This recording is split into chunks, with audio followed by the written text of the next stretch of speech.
Well, hello to everybody in this amazing community. It's Teresa Sanderson. I am the preceptor for nurse entrepreneurs, and today we are talking about why you cannot get new or different results working with the same old brain. So if this is interesting to you, I would love to hear you say hello. Let me know where you're watching from, and if you're catching me on the replay, comment #replay. But as we start the new year, I think it's really important to reflect on some of the really basic things about who we are as creatures, how we interact with the world around us, and why our mindset is something, just to have that understanding that our mindset today is something that we have developed over a period of time, and that we are at a point in our lives today that if you want to change that, if you want to change the trajectory of your life, if you want to change where you're going, it's going to require that you step into a new mindset and let go of the past. So thank you for joining me. I'm excited to share this with you today, but it's an interesting concept, isn't it? That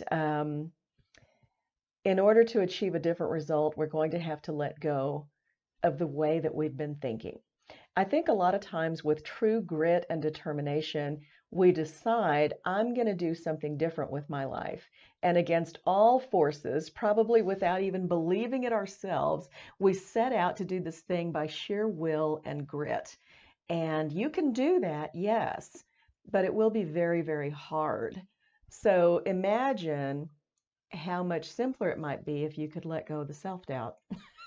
Imagine if you took that weight off your shoulders and found a way to unlearn your past behaviors, unlearn the way you reacted to things, let go of failures and memories that have burdened you for so long, shed all of those things so that you can step into the future standing tall with hope and just all of this energy to do something, to create something new.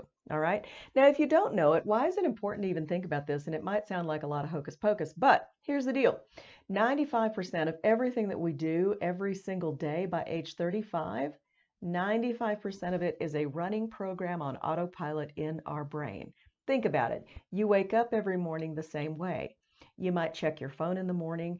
First thing you do might be go to the coffee pot, might be go to the bathroom, or any combination of those, but you do it in a certain routine every single day. And I bet you're smiling right now just thinking about that. Think about when you take a bath or a shower. You wash yourself the same way that you've done for years. It is what we do. We are creatures of habit, and sometimes those habits are not really great, okay? Um, so it's important if you've had failures, if you've had losses, if you've had, like me, for instance, depression or anything like that, know that when we have those emotions, our body actually produces a chemical. And our cells, the cells in our body, get very used to a certain kind of chemical. So, and that chemical produces the emotion. So imagine in the depths of my depression, my body, my cells became used to that emotion. They became used to, got accustomed to that feeling. And before long, my brain was producing more of those chemicals, and I felt more and more and more depressed. This is real science, y'all.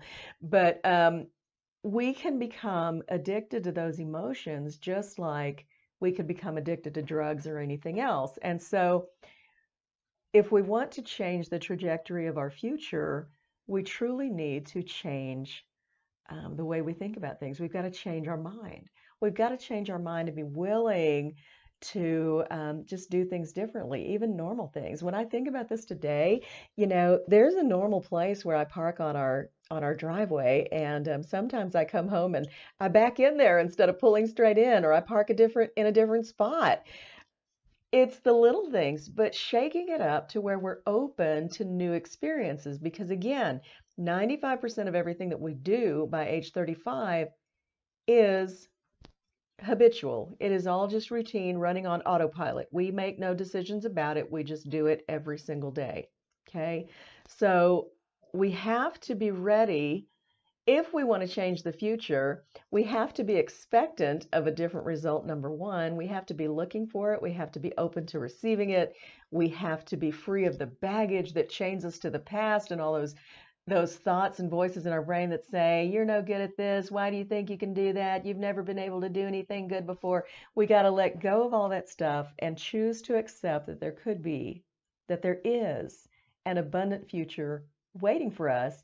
It's actually on its way to us the minute we get our feelings out of the way. Okay. The minute we let go of that old brain and all of that old thinking, we open the door for possibilities. And so that is something that I think is just really, really wonderful. And so when we open the door for those possibilities, they are going to come to us and probably be somewhat surprising, right?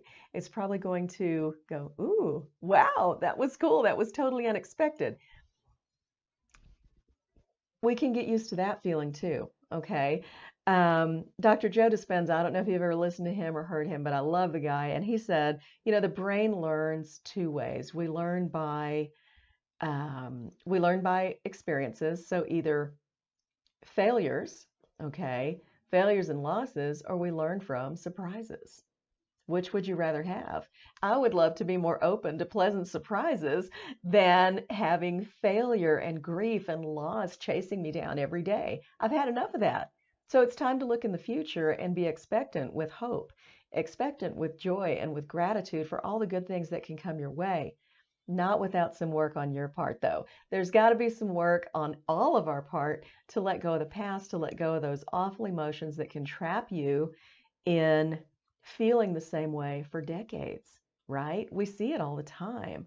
And so we got one life. We need to live it to the full.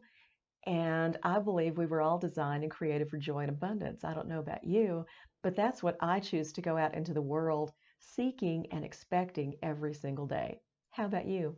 How's your mindset? What do you do for your mindset every day? I want to know.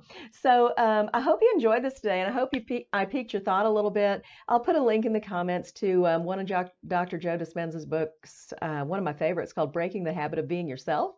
If you want to check that out, it's on Amazon. It's great, but I'll post a link to it down below so you can check it out. And thanks for tuning in. I'll see you again tomorrow. Bye.